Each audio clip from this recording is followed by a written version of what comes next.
Hello दोस्तों, math with Salim channel पर आपका स्वागत है। हम क्लास 10th का आज नया चैप्टर शुरू करेंगे जिसका नाम है द्विघात समीकरण।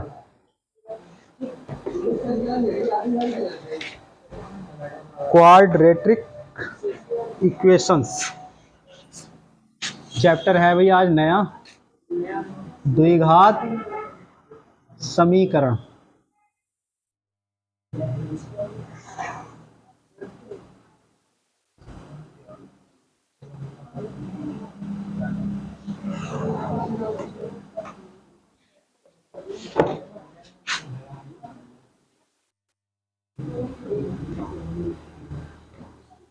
क्वाड्रेटिक इक्वेशंस, सही है।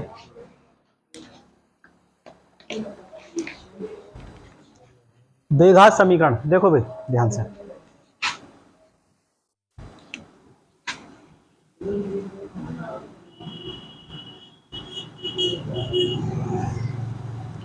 द्विघात समीकरण किसे कहते हैं?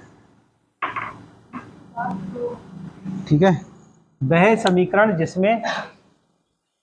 जिसमें वेरिएबल यानी चर की घात 2 हो। ठीक है, तो लिख ले रहे हैं, वह समीकरण जिसमें चर की घात कितनी हो? चर की अधिकतम घात, चर की अधिकतम, और लिखो अधिकतम घात कितनी हो? 2 हो, द्विघात समीकरण कहलाती है। सही है, वह समीकरण जिसमें चर की अधिकतम घात 2 होती है द्विघात समीकरण कहलाती है।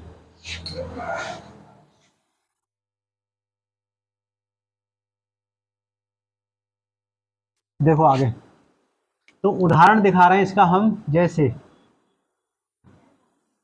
ax plus B, ax square plus bx plus c बराबर 0। अब यहाँ पे x की बड़ी से बड़ी घात कितनी है? देखो यहाँ घात है 1 और यहाँ घात कितनी है? 2। तो घात जो देखी जाती है बड़ी वाली देखी जाती है, तो इसमें घात कितनी है? घात इसकी 2 है, इसलिए जो समीकरण लिखी है ये द्विघात समीकरण है। द्विघात समीकरण है। समझ में बात आई नहीं है? चलिए अगला उदाहरण हम देखें। अगर हमने ये लिखा 3x की power 5 minus 3x minus x cube और प्लस का x बराबर 0 लिख दिया, बताओ ये द्विघात है नहीं है? नहीं है। कितनी घात है ये? 5 घात है। इसमें घात कितनी है? x की घात है 5, तो इसलिए ये द्विघात नहीं है, द्विघात नहीं है, ये द्विघात है। अब आई समझ में? अब इंपॉर्टेंट बात देखिए, हर एक बात को जरा ध्यान से समझना। जो समीकरण जितने घात होती है उसके उतने ही मूल होते हैं। क्या होते हैं? जैसे हमने बहुपद में पढ़े थे, शून्यांक होते हैं उतने ही। तो यहाँ क्या है? शून्यांक नहीं है, यहाँ पे क्या होंगे? मूल। ठीक है, या फिर हल। तो यहाँ लिखेंगे आप बेहतरीन तरीके से, और ये इंपॉर्टेंट बात है, आपको याद होनी चाहिए, ये हर किसी को याद होनी चाहिए। तो जो समीकरण जितने घात होती है, जितने घात होती है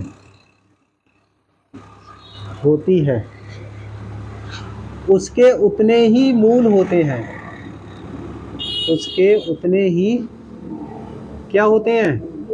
मूल होते हैं। बात आ रही समझ में? नहीं आ रही है? आ रही है, ठीक है। तो इसका मतलब ये है कि द्विघात समीकरण के कितने मूल होंगे? बहुत बढ़िया। अतः द्विघात समीकरण के 2 मूल होंगे, 2 मूल होंगे। और जो 2 मूल होंगे उनमें हम कौन कौन से माना करेंगे? हम एक मूल को अल्फा मान लिया करेंगे और दूसरे को बीटा। ठीक है, 2 मूल होंगे। अगर हमें मानना पड़ा तो हम कैसे मानेंगे? वैसे सवाल में x के 2 मान, अच्छा 2 मूल होंगे। 2 मूल होने का मतलब क्या है? इसका मतलब है x के 2 मान होंगे, x के 2 मान होंगे। समझ में बात आ रही नहीं आ रही है? मूल का मतलब ये है। अच्छा, अगर आपको मानना पड़ गए दो मूल, दो मूल, तो दो मूल जो मानेंगे आप, दो मूल मानेंगे अल्फा, इसे कहते हैं अल्फा और इसे कहते हैं बीटा, अल्फा तथा बीटा मानेंगे आप, ठीक है। ये क्या है, ए की तरह है इसलिए अल्फा है, और ये बी की तरह है इसलिए बीटा है, सही। अल्फा और बीटा मान लिया करेंगे। आ रही है एक एक बात समझ में, ठीक है। अच्छा, नेक्स्ट, द्विघात की मानक समीकरण, द्विघात की मानक कहो या फिर इसी को कहते हैं व्यापक, मानक या व्यापक समीकरण। द्विघात की मानक या व्यापक समीकरण जो होती है वो यही वाली होती है, a x square plus b x plus c बराबर 0। तो इसमें मुझे बताइए आप, जो मैं पूछूं, एक्स स्क्वायर का गुणांक कितना है नदीम, एक्स स्क्वायर का गुणांक 2, कितना है, एक्स स्क्वायर गुणांक ए है, ठीक है, कितना है, एक्स स्क्वायर के आगे देखो कितना लिखा है, वही गुणांक है उसका, समझे। तो कितना है गुणांक, ए, तो यहाँ पे हो जाएगा आपका ए, ठीक है। बताइए आप, एक्स का गुणांक कितना है, जल्दी बोलो, क्या है, जोर से बोलो, बी, बी है, ठीक है। अच्छा, जिसमें एक्स ना आए उसे कहते हैं अचर पद, क्या कहते हैं, अचर पद। तो यहाँ अचर पद कौन सा है, ये होता है हमारा सी। तो आप इतना उतारिए पहले,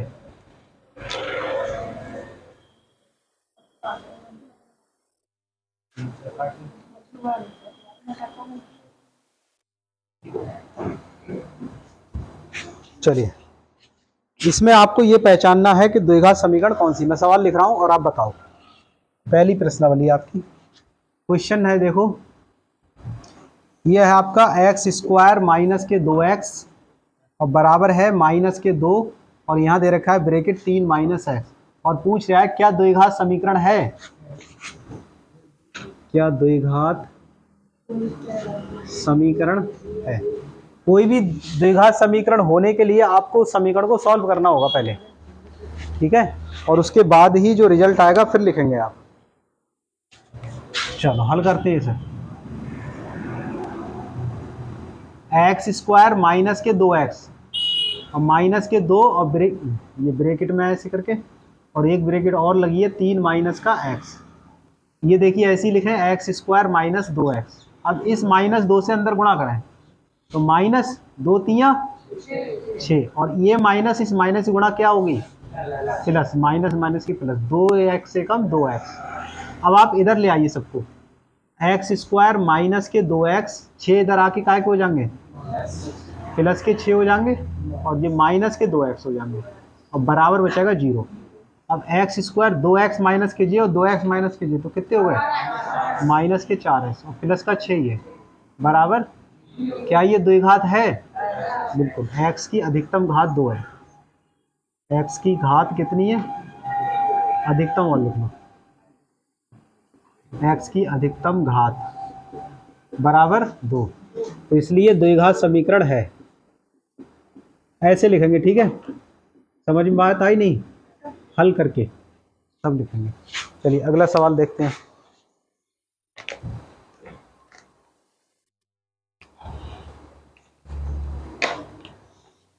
ये सवाल है यहाँ पे, x माइनस के 2 है और x प्लस का 1 है, बराबर x माइनस 1 है और x प्लस 3 है। बताइए द्विघात हो सकती है या नहीं, ये क्वेश्चन है। हमें नहीं पता कि द्विघात है या नहीं है, x minus 1, x plus 3, x minus 2, x plus 1। तो हम इसे हल करेंगे पहले, उसके बाद ही हम बताएंगे कि द्विघात है या नहीं है। तो यहाँ पे लिख लो, क्या द्विघात है, क्या द्विघात है, तो कर रहे हैं। तभी तो पता लगेगी। तो करिए भाई साहब हल। x माइनस का 2 x प्लस का 1 is equal to x minus 1 and x plus 3। गुणा कराओ, आप गुणा कराइए। इस x की इस x से गुणा कितनी आएगी? x से x की गुणा आती है एक्स स्क्वायर। जो गुणा करने का तरीका क्या होता है, यहाँ जो लिखा है ना x, इस x की गुणा आप इन दोनों से करोगे, इस x से फिर इससे, एक से, मतलब इधर से एक मान उठाओगे और उसकी गुणा इससे और इससे दोनों से करोगे। समझ में आई बात? फिर उसके बाद जब इसकी गुणा हो जाएगी तब आप दूसरा मान उठाएंगे, फिर दोबारा से इन दोनों की गुणा करेंगे एक एक करके। समझ में आया? और बीच में जो चिन्ह लगने का होगा वो लगाएंगे। चलिए करते हैं। x से x की गुणा एक्स स्क्वायर, वेरी गुड, ये लो हो गई। अब इसी x की गुणा करें आप 1 से, x आएगा और ये काय का निशान है, और x काय का है, प्लस का, तो प्लस आएगा यहाँ पे। ठीक है, ध्यान दें x, समझे? अब आगे बताओ। इस -2 की, अब देखो 2 है ये, अब ये 2 खाली 2 नहीं है, इसके आगे चिन्ह देखो काय के हैं, माइनस, तो -2 की गुणा करो आप x से, -2x। अब -2 की 1 से करो गुणा, कितना आएगा? लो, -2 की 1 से करो, -2, तो ये -2 आएगा, माइनस के 2। बताइए, अब बताओ इस किस से, एक्स स्क्वायर। ठीक, अब आप बताइए इसकी गुणा इससे करवाओ जल्दी से, 3x, बहुत वेरी गुड, बहुत अच्छा, 3x। आप बताइए इस एक की गुणा x से, माइनस है, क्या बात है, ठीक है। आप बताओ इस -1 की 3 से, अंशुल, हाँ बिल्कुल, माइनस के 3, ये -1 की 3 से माइनस के 3, ठीक है। अब इस सबको उधर ले लो तो क्या आएगा, देखो एक्स स्क्वायर, 2x में x घटाओ, क्या बचेगा, कितने, माइनस के x, और ये माइनस के 2 ऐसे ही, ठीक है। जो नया एक्स स्क्वायर इधर ला रहे हैं, क्या चिन्ह आएगा, माइनस। ठीक, आप बताइए इन दोनों का टोटल कितना आएगा, 2x, 2x को इधर ले आओ तो काय के हो जाएंगे, मतलब हमने घटा भी दी, उधर भी ले आ रहे हैं, -2x, शाबाश। आप बताइए -3 उधर जाएंगे, काय के हो जाएंगे, प्लस के 3। अब देखो कट रहा है कुछ, एक्स स्क्वायर से एक्स स्क्वायर कट रहा है, कटते कौन से हैं, एक प्लस का हो और एक माइनस का हो और बराबर हो, ठीक है। तो एक्स स्क्वायर, यहाँ भी एक्स स्क्वायर है, एक प्लस एक माइनस बराबर है, कट गए, कटे नहीं बल्कि घट गए। अब बताइए क्या क्या बचा, -x और माइनस के 2x कितने हो गए, माइनस के 3x हो गए, और ये प्लस के 3, ये माइनस के 2, कितना आएगा ज्ञानेंद्र, प्लस के 3 और माइनस के 2 कितना आएगा, माइनस के 2, एक काय का, प्लस का, बड़ा देर लगाई, 1 बराबर 0। अब देखो यहाँ पे x की घात कितनी आएगी, 1, और द्विघात होने के लिए कितनी होना चाहिए घात, 2, तो द्विघात तो है नहीं। नदीम बताइए द्विघात है, नहीं है, तो ये लिख लेंगे x की घात है 1, लिहाजा लिख लो द्विघात समीकरण नहीं है, नहीं है।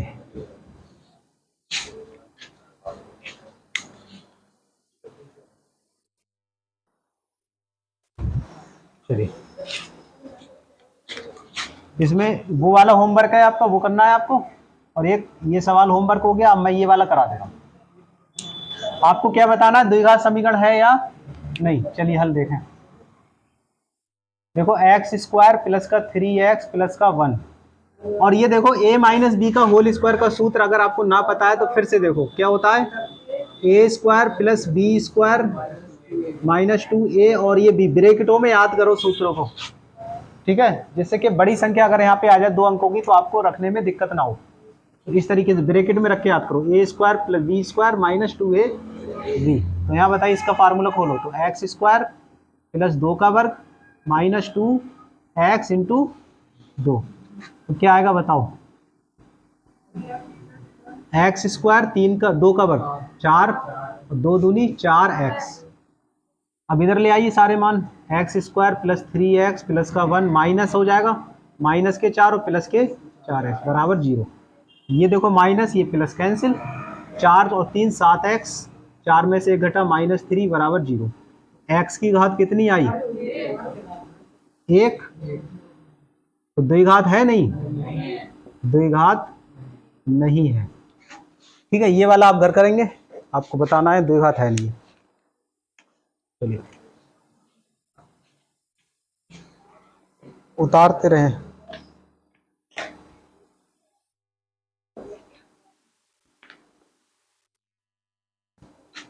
यहीं पे हम एक सवाल और करा रहे हैं। ये सवाल है x प्लस 2 की होल पावर 3 बराबर 2x, और ब्रैकेट में है एक्स स्क्वायर माइनस 1।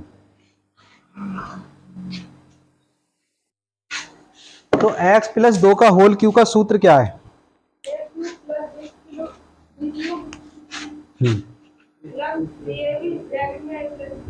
हाँ ठीक कह रहे हैं, ये a प्लस बी का होल क्यू का, आशीष ने सही बताया सूत्र, a का क्यूब प्लस b का क्यूब प्लस प्लस, यहाँ प्लस है तो यहाँ प्लस 3ab, 3ab, और ब्रैकेट में a प्लस b, इस तरीके से, सही है, ऐसे करेंगे, ब्रैकेटों में रख के लिखा है सूत्र। तो बताइए इसका क्या लिखोगे, x का क्यूब प्लस 2 का क्यूब प्लस का 3x 2 ब्रैकेट x प्लस 2, और इसमें गुणा करो। ये मैंने सूत्र लगा दिया इस तरीके से, देखो सेम है, ये a की जगह देखो x था और b की जगह क्या है यहाँ पे 2, तो वही लगा दिया, a की जगह x और b की जगह 2। समझ गए, समझ गए कोई? 2x से इसकी गुणा करो, तो 2x से x की गुणा कितनी होगी, x स्क्वायर है और एक x ही है, तो इसकी पावर 1 और इसकी पावर 2, तो गुणा में घातें जुड़ती हैं, तो 2 और 1 कितनी होगी जुड़ के, x की पावर 3, सही है। अब इससे इसकी करो गुणा 1 की, तो 2x एकम 2x। अब यहाँ बताओ x की घात 3, 2 की पावर 3 का मतलब क्या है, बताइए आप, 2 की पावर 3 कितना होता है?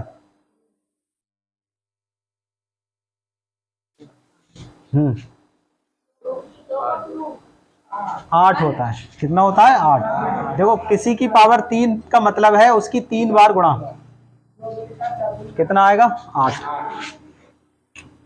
3 दूनी 6x और ब्रैकेट x प्लस 2।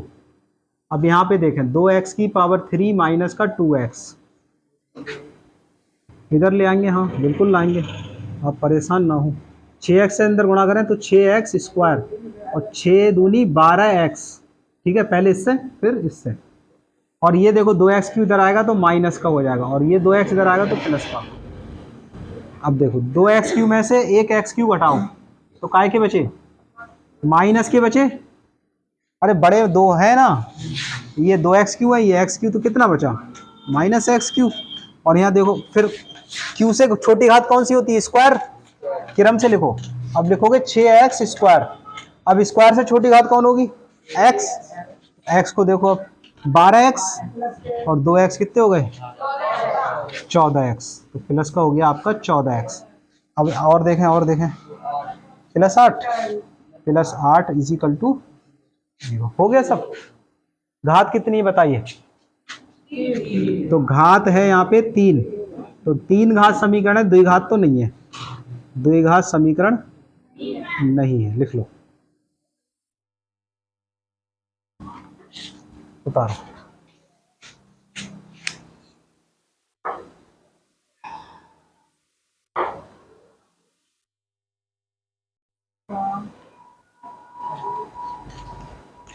दो क्रमागत धनात्मक पूर्णांकों का गुणनफल 306 है। हमें पूर्णांकों को ज्ञात करना है, ठीक है। लेकिन ऊपर लिखी है इन्होंने, देखा समीकरण बनाओ केवल, और यहाँ कह रहा पूर्णांक को ज्ञात करो। चलो ज्ञात कर लेंगे, कोई हर्ज नहीं, समीकरण ही बना देंगे और ज्ञात भी कर लेंगे। हाँ नहीं, यहाँ कह रहा है पूर्णांक ज्ञात करना है, तो दोनों ही काम कर देंगे, कोई बात नहीं, कोई बात नहीं, ठीक है। परेशान ना हो, परेशान ना हो। दो क्रमागत धन पूर्णांक, क्रमागत का मतलब जैसे ये होता है, जैसे 7 है कोई, तो इससे अगली संख्या क्या होगी 8, तो ये क्रमागत कहलाती है, लगातार वाली। जैसे कोई 12 है तो अगली कौन सी होगी 13, कोई 20 है तो उससे अगली 21, तो ये क्रमागत कहलाएगी। तो माना अगर हाँ देखो, एक 7 है तो अगली क्या होगी 8, जैसे एक 20 है तो उससे अगली 21 होगी। हम ये कहें कि एक 20 जो है वो x है, तो उससे अगली कितनी आ रही है 21, तो 21 का मतलब 20 प्लस 1 तो ही है, यानी x प्लस 1। तो क्रमागत ये मानते हैं हम, समझ में बात आई? क्रमागत क्या मानते हैं, ऐसे करके। चलिए,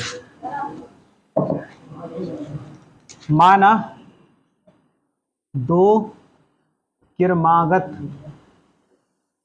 धन पूर्णांक क्या है, एक x तथा y है। अब ये क्या कह रहा है, इनका गुणनफल, नहीं x तथा x प्लस 1 है।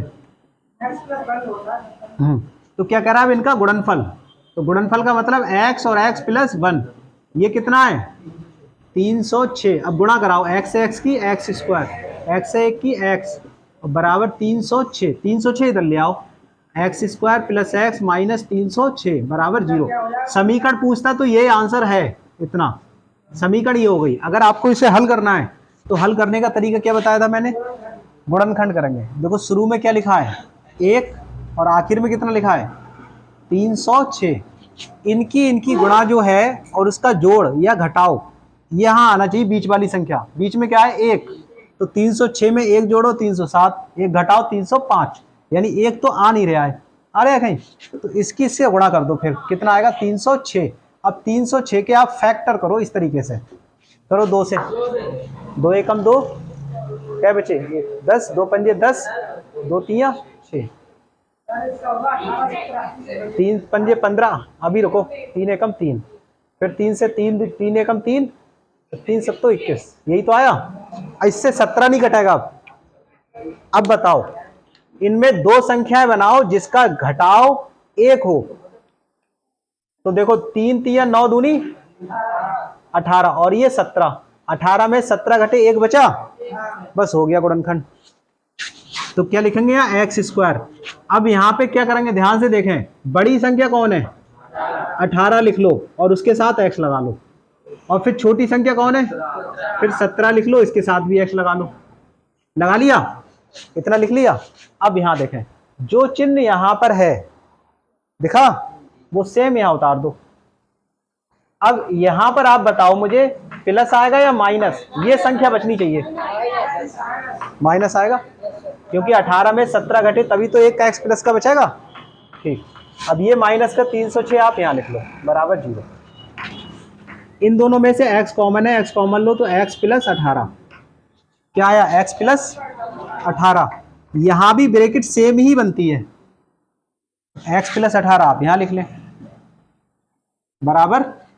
आप बताओ इसमें कितना कॉमन है, सबसे पहले ये प्लस हो गया और यहां दोनों जगह माइनस है, तो आपने माइनस कॉमन लिया है। इस x की जगह पे 17 था, वो 17 यहां नहीं है तो 17 कॉमन है, सही है।